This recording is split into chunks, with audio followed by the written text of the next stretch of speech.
Yo, you're listening to G-Shock Radio.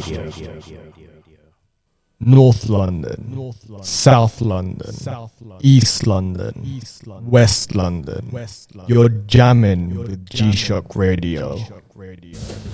I've got a very special guest in the building. I've been looking forward to interviewing for a while now. NSE. Loki, I've been excited, trust me, man, and you know what, it's actually a moment to be here, so thank you for having me.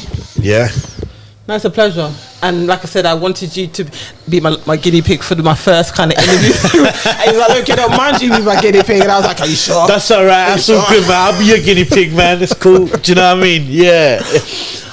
I know a little bit about you, but tell the viewers who you are, about your music journey so far, because I was kind of researching you before today. Okay.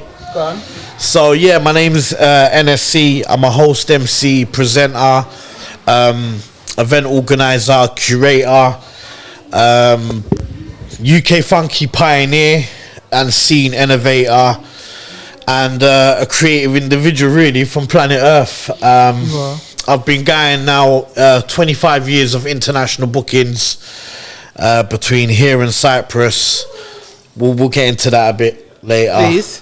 But obviously I started foundation in UK garage music and then obviously into grime, and then from grime we created the UK funky. Myself and Marcus Big up Marcus. created the UK funky genre, and kind of have just come, a long way from that now. As you know, just spanning off into different genres, and we're just about the culture and the sound really. I definitely think you're about the culture as well. And I love your sense of humour as well that you post online as well, by the way. But no, you are a Thank goat. you. I have to give your flowers to you on air. I don't think you get enough flowers. Thank you. I mean, like sometimes, I don't want to be the guy to be like, but yeah, I feel the same. But we just, what it is, we just keep going, because you never know what's around the corner. You never know what opportunities lie. So if the moment you're at the race is when you stop. That's a fact. So as long as you keep going, as long as you're still here, you're always involved, and yeah, that's what I say to myself. Tell me, how did you hook up with Marcus Nasty? Because I know, listen, Marcus has been here before. And you were telling me a story about the last time you stayed at G-Shock, but tell me the I guess the origin story, because I know you're a comic nerd as well. Right. Of you and Marcus Nasty. I know you are. You've done your homework. I love that. So basically, so Marcus found me because, like everyone, I was a grime fan. I used to listen to Nasty Crew on radio while we was doing our thing. But then when I fast forward, I was doing a radio show on Touch FM, and it was about 4 or 5 in the morning, and I've got a phone call on the radio. Yeah. And he's gone, yeah, it's Marcus Nasty. He's gone, I want you to come up on my show. And I just went, yeah, all right. And I put the phone down, yeah. You're here with us, Mark. So we laugh about this today as well. Now, do you know what I mean? And the phone rang again, and he goes, "No, bruv, listen. I can hear the tone in his voice now." So he's going, "Now listen, it's really Marcus Nasty." He's gone like, so I've gone, all right, cool. He's gone, take my number and call me in it, yeah. So I took his number, I called him, and then obviously made the arrangement to go and meet him and to go Deja.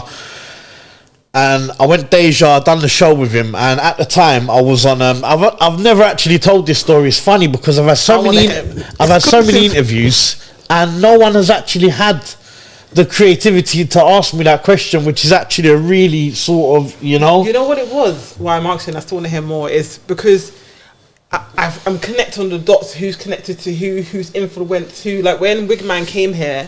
No, sorry, it was actually when Marcus first came here. He said that Wigman was his influence. Yeah, that's right. And then when Wigman came here, he spoke about Marcus Nasty and about and it's like everybody's interlinked in the scene. 100%. And part of each other's stories. And I don't think a lot of the time it's being documented or being told, unless you, like we're doing now. Yes. Ask the question like, so how did you? No one knows. Yeah, and I feel like it's important as well, isn't it? I mean, for the people to understand the journey. Yeah. Like these parts of the story are important. So this is actually the first time I'm telling it. No one's had the initiative to ask me. Do you know what I mean? People have asked things about Marcus, but they've never said, "Oh, how did you link up?" And da, da, da. Do you know what I mean? So So he took me to Deja with him, and at this time, this was at a time when you couldn't go on one radio station and then go on. So you couldn't be on Touch FM and then go Deja in it because there was an issue. Okay, so I got a message obviously from the management of Touch, basically just saying like that I couldn't go back. And obviously I said to Marcus that I can't go back to Touch now. He goes, well, that's all right, you can come radio with me every week now. And then that was it. We did Deja for 2 years, 2 nourishing years, and we rolled our sleeves up and we got to work. And obviously at a time when this new sound was being birthed and developed, and this was at a time when it was sort of like we were still playing stuff like the Kenny Dopes and all that sort of house, mixing it up with the more old school house, the more 4/4-y sound. Like, and so because obviously garage was really sort of deteriorating, grime and kind of went its own way, so we was trying to sort of carve our own corner out. And then obviously, and then UK Funky came. And then it was just the amount of music that we was getting. And it was incredible. Yeah, it was for a short period of time. It was incredible and it was amazing. And you know what? I'm proud that I was a part of that.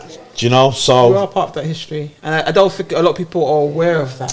They're not. You're right, 100%. They're not aware of that unless you know, is it like me, and you start going, you won't know. And I think you should be loud and proud about it. I should be a lot more, and obviously I haven't had this conversation with Marcus, was why more so recently I've kind of started highlighting it a bit more, talking about it a bit more, to kind of just put it out there and I make people understand that I was a part of this, and without us there wouldn't have been that. Do you know what I mean? Because, you know, like tunes like The Nail, Devil in a Blue Dress, we played it first. All the Crazy Cousin stuff, we played it first. We were the guinea pigs for the sound, you know? Like, and yeah, the cliche, innit? And all right, I'll tell you a funny story, because we was on the way to radio, was sharing a car journey with Marcus, and he's called The Nail to say to him, like, bro, this tune you've sent me is an absolute banger.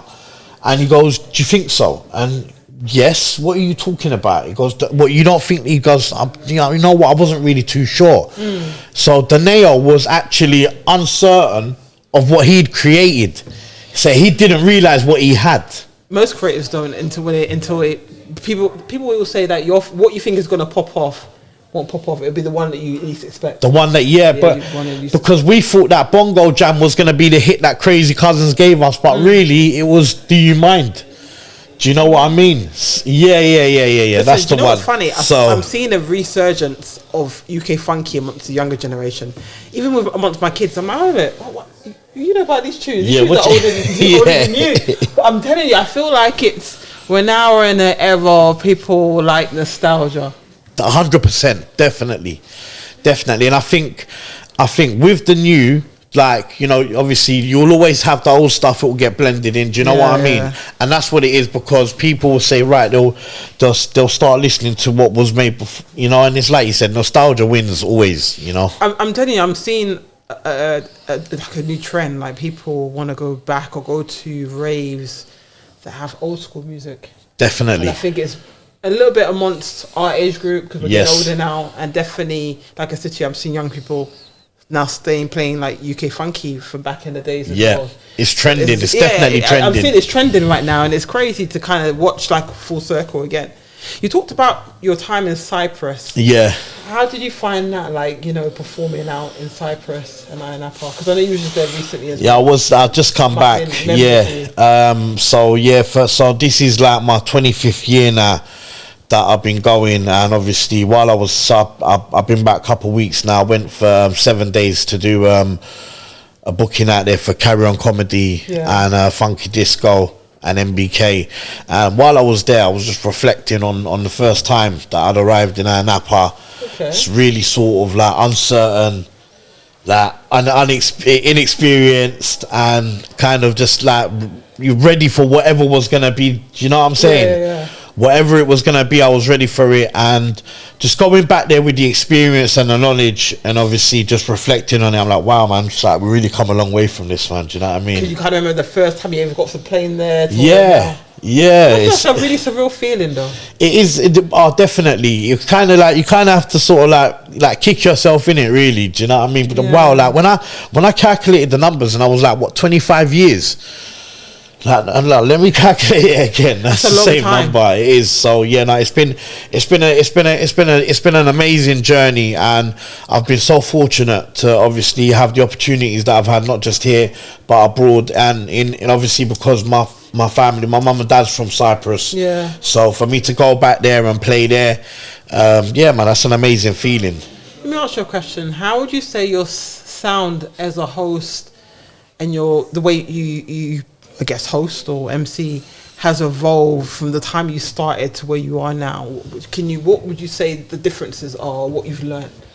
Oh wow, do you know what? So much, because compared to so obviously in the beginning I didn't have the experience that I've got now, and obviously we was just learning. You know, you're learning your trade, you're learning your skill. Learn your failures and your wins. That's right, and obviously throughout all of that I've kind of just bettered myself and learned from experiences, and I've always been open to listening. You know, so if you don't listen and you don't know how to take what's the word that I'm looking for? That's right. Yeah. If you can't take that, then obviously, then you're failing straight away. Because the biggest part for me has been listening to other people, and that's helped me develop as a host, as an MC. You know, and I think as a host, I think the most important part is knowing when to stop and start. Listen, you know, one of my pet peeves as a DJ is MC as a host spitting over vocals. It's painful, and it's like, can you not hear yourself? Like, you know, but at the end of the day, some people are ignorant, and you know, like I said, you either learn or you don't. You either evolve or you don't. What would be your advice to up and coming hosts and MCs? Because in our scene, there's a few, and I feel like there's more coming up now, but it's not as many as it is as DJs and producers. So what would be your advice, given how many years that you've done? I would say, you know, let the music breathe and respect the music, respect the DJ, you know, and don't try to steal the show and be because this is the thing. Everyone wants the limelight. Everyone wants to be the guy on the stage in front of, like, you know, let's obviously, and if that comes, it does, but respectfully first, let it be about the DJ, let it be about the music, because that's the whole point and reason why we're here first. Facts, you know, and then it'll be about us after, you know, and I feel like that's where sometimes things get lost in transition, where hosts maybe feel like they want it to kind of be about them, you know, so let the music breathe, man, you know. That's good advice, you know. That's very good advice, and I agree with it, because I think you're right. Sometimes MC or host is meant to complement the set. That's right. There's exactly the words I was. You know what? It's like you read my mind. There's exactly the words I was looking for. You know, when you asked Donnie the question about superpower, I was like, telepathy. That would have been mine. I don't know if I'm like telepathy. I'm one of those people. You say a word and I start singing it. But, no, come on. I'm with it. I'm going to ask you some of the fun questions, but no, seriously, it's really nice to kind of ask you questions, because this is the longest conversation we've had in person. Yeah, that's mad, isn't it? How is that? I just, you know, it's always been like passing ships, innit? Like, you know. But you know what? I remember something you said to me. I think when you came to the Dark Cut Room, you said, "Loki, to get love, you got to show love." And I've never forgot that. Like, it's stuck in my head. Yeah. So we're living in a world where, like, you know, love and energy, man, it's like it's good to reciprocate these things, in it. Do you know what I mean? And I feel like a lot of people expect, you know, expectation, entitlement. These words shouldn't exist in what we do. Do you know? As long as you know you kind of, as long as you're genuine, you know, and your intentions are right, I feel like you can win whatever you do. You know. And I want to big up yourself, because I know you support. Thank you. You support. That's one thing I say about you, is that you support whether I see it. I always try to, you know, as much as I can. You do. So I'll give you your flowers too. Thank you, Loki. Let's get into the fun questions. If you could describe your MC style in 3 words, what would it be? Wow. Right. So I would say smooth, I like that. unique, and then do you know what? I'm gonna go for a word that some people might have to pull the dictionary out for: panache. Panache. Yeah. Smooth, unique, and panache. Listen, make that into a caption, you know. Yeah, Dad. We need to copyright that. You know, I'm telling you. Yeah. I like it. I like it. Yeah, they're the 3 words that I would go with. If you could perform anywhere in the world or do a crazy set, because I know you work a lot with Scotty as well, Yeah. where would it be and why? Wow. Do you know what? You must have like a dream location. I'd love to perform in Jamaica, you know. That'd be alright. Like, I think before it used to be Vegas, but I think now I would say Jamaica. Vegas? Why Vegas? What Yeah, was your dream location? Because of the lights. Yeah, I know. Like, you know, just, I think it's just the lights for me. I've got this thing about lights, innit? Yeah. Like, but I would say, now I would say Jamaica. Which part? Ochi, Negril, Yeah, the girl. Oba Bay? Yeah, I've got family that's from Jamaica as well, innit? So I've always wanted to go. So who knows? One day I might be able to hit 2 birds with 1 stone. Let's manifest that. You know? Let's manifest that.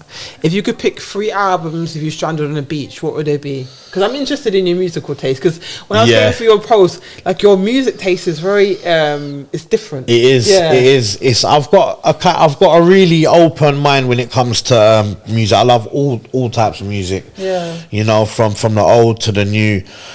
People just think because we're in a scene of, we're in a house scene or funky or whatever, and we just, sometimes we like to pull out from that and have a break. So I would say my 3 albums. Wow. I'm putting you on the spot on that. You have. You know what? Yeah, I think Dennis Brown's got to go in there. What? Yeah, definitely, 100%. Because for me, on a Sunday, that album's getting spun. I'm sure you know the album that I'm talking about. The album that Here I Come is on. Listen, I could just remember a lot of Dennis Brown's track that my parents used to play, even on a Sunday, just in the house. So yeah, Dennis Brown, his music is timeless. So I would say Dennis Brown, and then I would say Sade. Okay. Well, we're really decided to discover who he is now behind the mic. He says Sade, you know. She's definitely one of my favorites, and yeah, do you know, like when you really need like music to take you away, like that, she does that. And then right, I would say the 3rd one is really important to me. I've got to put Tupac, because he's my favorite rapper, and I would say his album Me Against the World, for me, yeah, definitely that would complete my 3. I love that. It's kind of a bit what you like, that were different. Well, yeah, I mean, it's you've got 3 different music genres there in it, but obviously all 3 of them are unique in their own ways, you know, and so yeah, they're my 3 choices. I love that, you know. I really got to know you a little bit better today. It's mad when you ask these questions, you feel like, yeah, we're bonding, innit? Do you know what I mean? We're bonding. Come on. Love, you know love. what it is? Because when people see each other in the rave, you don't get time to kind of talk. And I said to somebody, I said to Icy actually, one of the reasons why I love music is that, and doing interviews today, is because I get to learn about people in terms of their personalities, why they are the way that they are, and each time I have interview anybody, I get to discover a bit more about them, and I can resonate with them a bit more. Yeah, so 100%. Today, I knew you was a Marvel nerd already. You really had me at Marvel, but today, I've kind of made that one a bit obvious, innit? No, but you know, I love it. You got, this, I think it was a Hulk. Yeah. That's why I was like, oh, you likes Marvel. Okay. I do, man. Who's your favorite Marvel character? Do you know what? Right, Wolverine. Surprisingly enough, Wolverine from the X-Men. Wolverine. Yeah. Do you know what? Because it's just like he's just so raw, innit? He's no filter. Do you know what I mean? Yeah, he is. And I like the story that was put together, his story of origin, you know, and everything that he's gone through. I know that it's not real, but yeah, do you know what I mean? I feel like he's had a bit of a tough ride, you know, and he always comes out on top. He's the underdog. And mate, when them claws come out, he's bad. you know, like, yeah. I'm so upset. I can't go to Comic-Con today because when Adrian said he was going, I was like, oh no, I missed it. Mate. That's like You know that first. Have you been Comic-Con? I haven't, but I'd like to go. I'd the like costumes, to go. This, like you're seeing people just. It's like Thanos. Yeah. Like it's like Nerd Central and they're like, it's amazing. It's amazing. I can imagine. That must be lit, man. It is. When do they do it annually? They do it before. When I used to go, to do it twice a year. I'm not sure where they do it now, but I know they do it in London and I think in Birmingham as well. Okay. But you need to go like between just getting to play new games in there, seeing previews and stuff as well. People dressed up in costumes. For me, I just go to see them in costumes. Yeah. You can take all the pictures. I see some crazy. Like you just said, you said you see a Thanos and that, yeah? That must be wild. I saw you're seeing everything from everything you're seeing. Love that. DC, Star Wars, Star Trek. You're seeing everything in there. Please give me the heads up when it's happening next. So do you know? Because I would actually love to experience that. A whole gang of the DJs together and just go there. Do you know what? That would be an idea. You know, that is actually a good idea, Loki. Because I feel like a lot of us share this same love for Marvel. I mean, I do like DC. I think DC's alright, but I think for me, Marvel wins the battle every day, you know.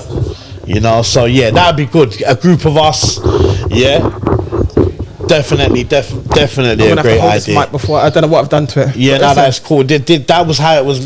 That was destined. It was meant to be like that, right? Be holding it. Yeah, there we go. We're back live on technical issues. Back on track. All right, hold on. I'll do it in a minute. But my last question. Yeah. Plug your socials and where the viewers can find you. Right, so my Instagram is at legendary_n.s.e, and you can also find me on TikTok. It's NSC, legendary NSC, same as TikTok. Yeah. Yep. So they're my main accounts that I use, the TikTok and the Instagram. I don't do Twitter no more or Snapchat. No Twitter. No Twitter. Why? Do you know what? I just became so like unactive on it, and I just felt like I fell out of. I don't know. I just lost the whole love and the whole passion for it, and I just felt like, do you know what? I felt like it wasn't. I felt like I'd got as much as I could out of it, and it wasn't really working for me anymore because I was just watching it from a day to day. And then I just said, "Nah, do you know what?" And sometimes I find Twitter can be quite toxic as well. Yeah, and that as well. I was just seeing so much negativity on there. So I was like, yeah, no, do you know what? Right. And plus I needed space on my phone. One app had to go. Unfortunately, it was the Twitter one. So yeah. Minus these technical issues, it's been a pleasure to interview you today. Thank you for having me, Loki, man. It's been absolutely amazing standing here with you and just, you know what I mean, connecting the dots. Yeah, definitely connected some dots today. We had more time, I could delve in more, but you know, there's going to be other times. Definitely, 100%. Can't wait. And also, I just want to say that I love what you're doing with Musique, and I love what you're doing for the sound, for the culture. And just keep doing what you're doing, man. Keep going, do you know what I mean? Because I don't think you understand how important you are, you know, and what your work is doing for the sound and everything. So please don't ever forget that. Yeah. Thank you, and much love to you as well. Thank you. It's good to see you. I've not seen you in so long, you know. It's been a long. We shouldn't leave it this long. Listen, yeah. I know. I need to come out more. I need to come outside more. I feel I need to come out more as well. Let me know when the next Musique is happening. Friday, the 26th of June. Onyx. Right. Tickets I'm out gonna put now. a date in my diary, and I'm gonna pull up, and I'm gonna show love. Do you know what I mean? Pull up, man. Pull up. I'm gonna find a mic for you somewhere. Big love. My next guest is in the building before I have to fix this mic. But share the live. This is Musique live from G-Shock London Radio. Yo, you're listening to G-Shock Radio.